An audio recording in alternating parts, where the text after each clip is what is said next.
Job card holders के लिए जरूरी अपडेट। इस वीडियो को तमाम मजदूरों के साथ शेयर कर दीजिए और खास तौर पर उन इलाकों में बसने वाले लोगों के साथ जहां पर बारिशों ने नुकसान किया है, चाहे नुकसान कम हुआ हो या फिर ज्यादा, ये वीडियो आपको फायदा दे सकती है। लोगों का कहना है कि हमारी फसलें उजड़ गई, हमारे खेतों की दीवारें गिर गई, मकानों को नुकसान पहुंचा, गौखानों को नुकसान पहुंचा। बारिशों ने हमें मुख्तलिफ तरीके से मुतासिर किया और इसके अलावा अभी भी लगातार बारिशों का ये जो सिलसिला है वो थमने का नाम नहीं ले रहा। लोगों का यह कहना है कि स्पेशल रिलैक्सेशन और एडिशनल एलोकेशन, और खास तौर पर उन लोगों का जो लेबरर्स हैं, जो मजदूर हैं, क्योंकि उनकी कमाई और उनकी मेहनत जाया हो रही है। और अगर इस असना में हम बात करें तो मोहम्मद एजाज असद, जो कि सेक्रेटरी हैं रूरल डेवलपमेंट डिपार्टमेंट और पंचायती राज के, उनकी जानिब से पहले ही हिदायत दे दी गई थी मुलाजमीन को कि जनाब आरडीडी के अंदर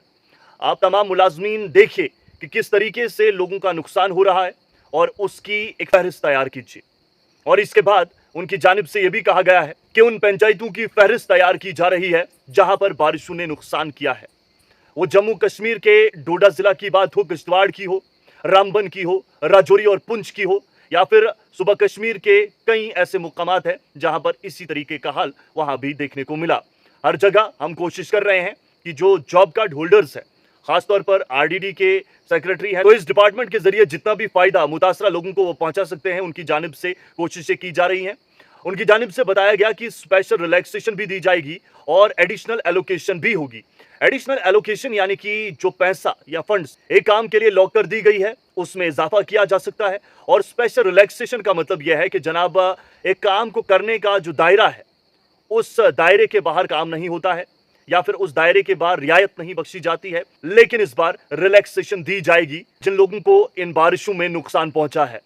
तमाम लोग इसी चीज का इंतजार कर रहे थे कि जनाब क्या कुछ होगा क्या नहीं होगा, क्योंकि दीवारें खासतौर पर जो लोगों की गिरी हैं, इस बार वीबीजी रामजी के तहत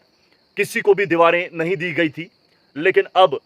जिस तरीके से नुकसान हुआ है, क्या इस स्पेशल रिलैक्सेशन में, खासतौर पर एडिशनल एलोकेशन में,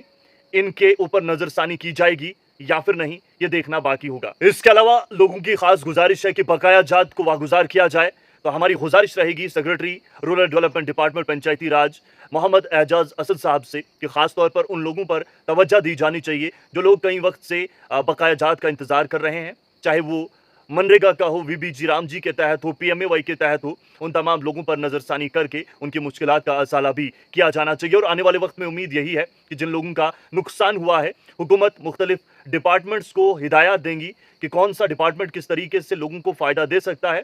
फायदा दिया जाना चाहिए, रियायत दी जानी चाहिए, लोगों के हक में पैसों का मजीद इस्तेमाल किया जाना चाहिए ताकि लोग इस नुकसान से बाहर आ पाए।